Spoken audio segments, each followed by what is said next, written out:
Bonjour à toutes et à tous, bienvenue pour la lecture du texte que j'ai consacré à l'occasion de la pleine lune du 19 février 2019, la super lune, et le texte s'appelle « Récolter ». Juste auparavant, je vais vous donner un petit message. Alors, j'ai mis sur ma chaîne YouTube des vidéos pour chaque signe du zodiaque, pour la période qui va de la deuxième quinzaine de février jusqu'à fin mars 2019. Et à partir du deuxième trimestre, donc 2019, je ferai une analyse plus approfondie également pour chaque signe.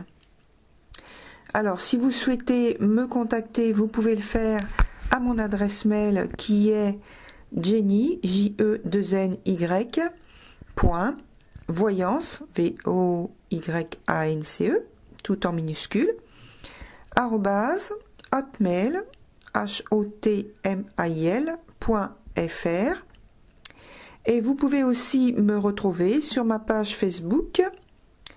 Alors voici les coordonnées avec l'abrégé, arrobase, cabinet, alors C majuscule, petit a, petit b, point, Hermès, H majuscule E R M E S, tout en minuscule et sans accent, point Jenny, J E 2 N Y, donc voilà, tout en minuscule, 37. Donc ça donne arrobase cabinet Hermès Jenny 37. Ou alors vous tapez directement Jenny Louise, JE2NY, donc avec le nom Louise, L-O-U-I-S-E. Et donc développement personnel, vous trouverez. Voilà, je commence la lecture du texte donc pour la pleine lune du 19 février. À l'occasion de cette pleine lune spéciale, nous devrions récolter les fruits de nos efforts. Le soleil et la lune nous enjoignent de profiter de cette période pour programmer l'avenir et, présentement, de profiter des fruits de nos engagements passés. Soleil, lune noire apogée, c'est la mise en lumière d'aspirations cachées, secrètes, non dévoilées, parfois même tabous. C'est l'étrange impression d'être poussé à agir d'une certaine façon, d'être contraint, acculé à répondre à un ordre intérieur pour obtenir ce que l'on veut. C'est l'exigence de perfection puissance 10. Le tout avec en vis-à-vis la lune noire apogée en Lion, en conjonction avec la lune qui est en Vierge. À nouveau, l'idée d'exigence, mais cette fois avec une volonté d'affirmation. Il y a l'idée de vouloir faire autorité, de vouloir dépasser un blocage, de sortir d'un enlisement émotionnel.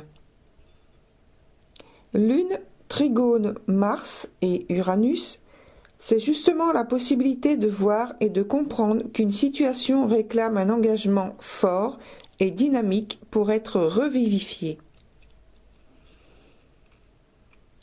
Peut-être une relation affective ou amoureuse. Une situation d'enfance mal vécue.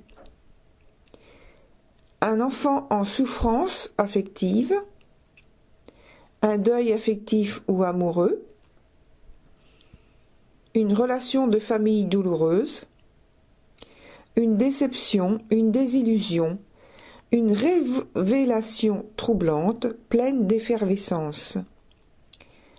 C'est en fait l'ouverture d'un champ d'expression des intuitions, des inspirations et des sentiments. C'est comme une fulgurance de sentiments inhabituels qui nous étreint. Ces deux planètes en sextile au Soleil confirme et renforce notre volonté de changement.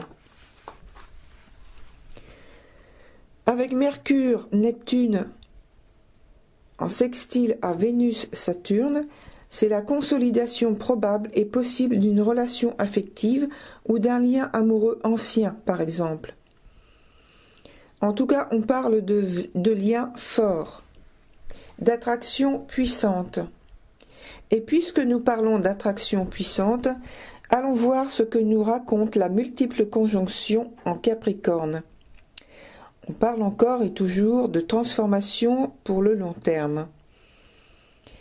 Saturne, Vénus, Pluton et queue du dragon, le tout en conjonction.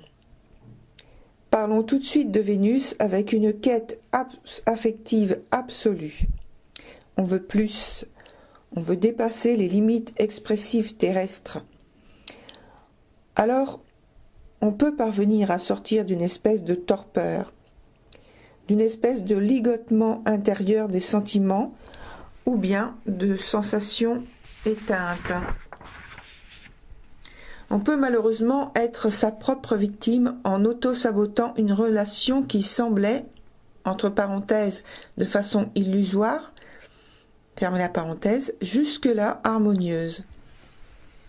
On peut avoir la mauvaise sensation qu'il y a une fatalité sur nos relations affectives ou amoureuses.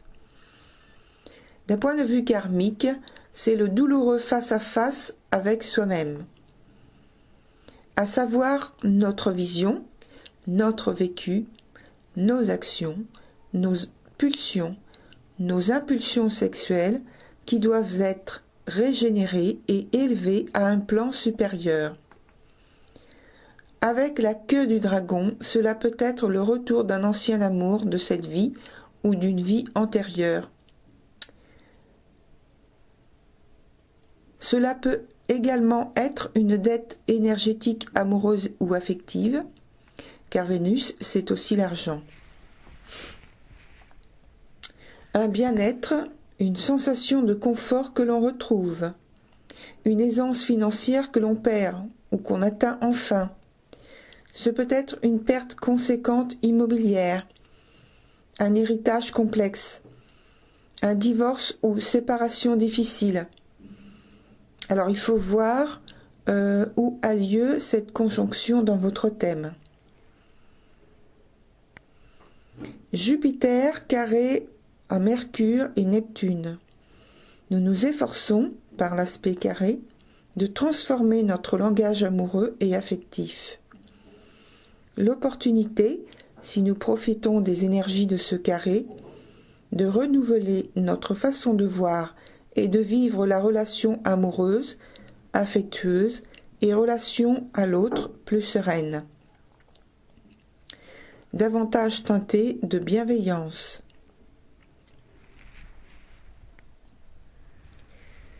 Voilà, c'est terminé pour cette lecture. Prenez soin de vous, corps et esprit. Que la lumière qui anime vos âmes soit toujours votre guide et votre soutien. À bientôt.